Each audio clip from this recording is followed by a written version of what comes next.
सहरांचल एवं ग्रामांचल को विशुद्ध पानी जोगाई देबा पई राज्य सरकार कोटी कोटी टंका वसुधा नारे खर्च करुछंती किंतु सठिक भाव में लोकों पाखरे उपयोगी होई पारुनी कि सठिक रूप से लोकों पाखरे पहुंचुछि कि नाही ताहा तदंत करा जाउ नाही। वसुधा पाइपलाइन बिछा जाइछि किंतु पानी लोकों पाखरे पहुंचबा पूर्व पाइप फाटी रास्ता उपरे बहि जाउछि। हाँ आज्ञा आमे कहूँ सुंदरगढ़ जिला कोईडा समिति कार्यालय ठारू 1 किलोमीटर दूर गोपपुर साही कथा। पोखरी कूओ सुखिजिबारु लोके पानी टोपे पाई डहल विकल होउछंती। वसुधा पानी पाइप फाटी पानीर अनेक अभाव अनाटन असुविधा वसुधा कार्यकर्ता को जणाइथिले सुधा केही कर्णपात करुनथिबारु गोपपुर साही ग्रामवासी अभियोग करछंती। तुलपात्र गोपुर साही आमर जो वसुधा पानी दिया है से पानी रोड रे खाली भासी जाउची घरे घरे पानी जीवाकू नाई माने रोड रे तो पानी सब पड़ौची से सुविधाटा अधा लोक को पाइप भी दिया है अधा लोक को दिया है जदि टिके टिके पानी जाउची सब लीक होकर पड़ौची।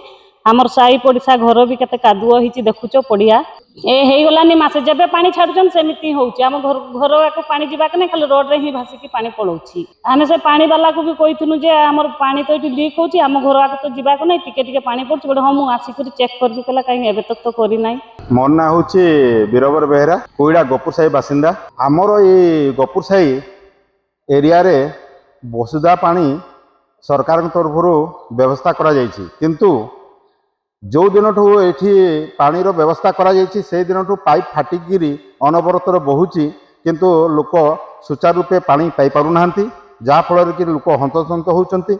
आजिकल दुनिया रे आपनकर देखंतु वर्तमान खरा सीजन रे साधारणतः लोक पानी टुपे पाई माने डहल विकल होउचंती केते पहाड़ पर्वत बंदे केते धुरिया पे जाइछंती। आम एई साइड रे मध्य साधारणतः पानी गाधेबा तो दूर कथा माने पानी मुंदे पीवा पाई भी न स्वप्नर तेणु जेहेतु कि सरकार तरफ वसुधा पानी माने जिते जोगाई दूची सेटा जदि सुचारू रूपे घर को जदि ठीक उपरे जोगाई दियंता ताहाले लोक माने खुशी रे माने पानीटा उपभोग कर पारते किंतु जहाँ फल कि से पानीटा बेकारटारे माने आपन रोड रे बही जाउची फाटिकी पाइप किंतु ताकू केही दृष्टि दउना तेणु एठिकार जो आदिवासी बहुत हंतसंत हवा द्वारा पानी पाई डहल विकल होउछंती।